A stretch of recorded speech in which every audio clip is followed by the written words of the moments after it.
Hello मित्रों, आज આપણે ઢોકળા બનાવવાના છે।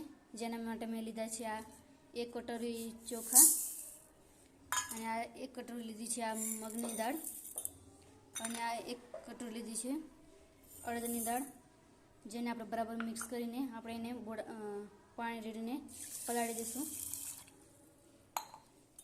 તો આપણે આવી રીતે પલાળીને આપણે એને 4 થી 5 કલાક માટે એને પલાળીને મૂકી દઈશું આપણે, જેથી સરસ ફૂલી જાય અને વળાઈ જાય। મિત્રો જો ચોખાની દાળ પલાળી દીધી છે, પલળી ગઈ છે, એકદમ પલળીને થઈ ગઈ છે તૈયાર। તો આપણે એને મિક્સર જારમાં પીસી લઈશું।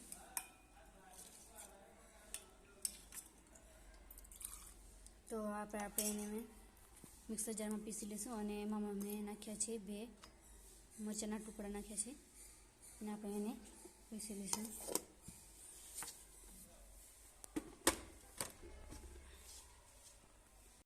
હાલો મિત્રો, જો આપણે બેટર તૈયાર થઈ ગયું છે ઢોકળાનું, એકદમ મસ્ત રીતે દળાઈ ગઈ છે, પીસાઈ ગઈ છે। તો આપણે એને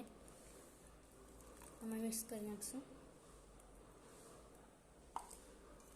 હવે એના માટે મેં લીધી છે, હવે આપણે એને બેટરને તૈયાર કરી લઈશું। એમાં લીધું છે મેં આ લીલું મરચું અને એમાં નાખીશું થોડીક હળદર અને એમાં નાખીશું થોડુંક મીઠું સ્વાદ પ્રમાણે અને એમાં થોડુંક સેજ લીધું છે ખાલી લાલ મરચું। તો હવે આપણે આ બેટરને મિક્સ કરીશું લઈશું।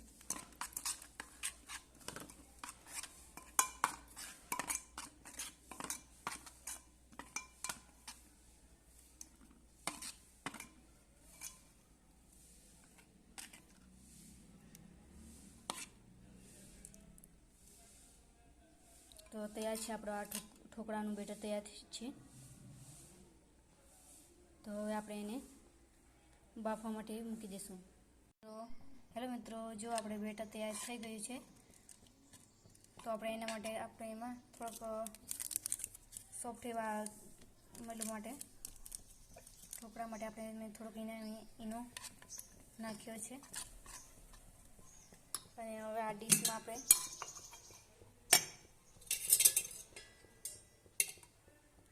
થોડુંક તેલ નાખીને એમાં આપણે લગાવી દઈશું ડીશમાં, જેથી ઢોકળાનું બેટર ડીશમાં ચોંટે નહીં।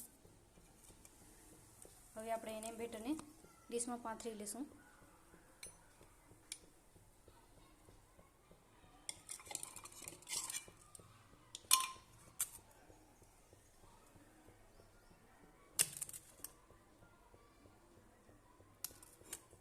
તો તૈયાર થઈ ગયું છે।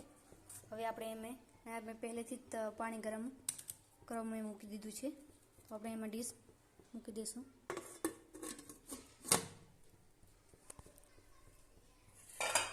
મુકાઈ ગયું છે। હવે આપણે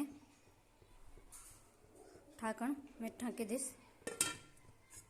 હેલો મિત્રો, જો આપણા ઢોકળા તૈયાર થઈ ગયા છે, એના માટે આપણે ચેક કરી લઈએ।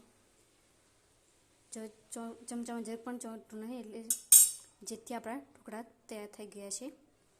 તો આપણે એને ડીશની બહાર કાઢી લઈશું।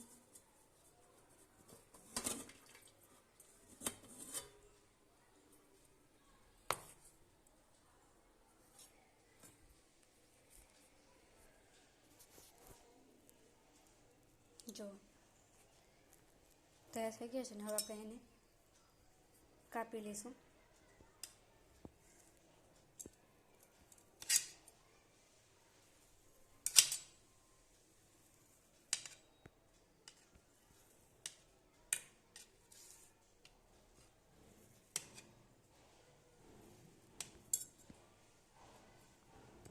હેલો મિત્રો, જો આપણે તૈયાર થઈ ગયા છે ઢોકળા, જો કેવા એકદમ પોચાયા છે જો। તો આપણે હવે એને આપણે સર્વ કરી લઈશું। થઈ ગયું છે, આ છે લાલ ચટણી, તો આપણે એને સર્વ કરી લઈશું। કેવા મસ્ત લાગે છે ને। તો અમારી ચેનલને લાઈક અને સબસ્ક્રાઈબ અને શેર જરૂર કરજો અને કોમેન્ટમાં બતાવજો કે તમને ઢોકળા કેવા લાગ્યા અને કોને ભાવે છે ઢોકળા।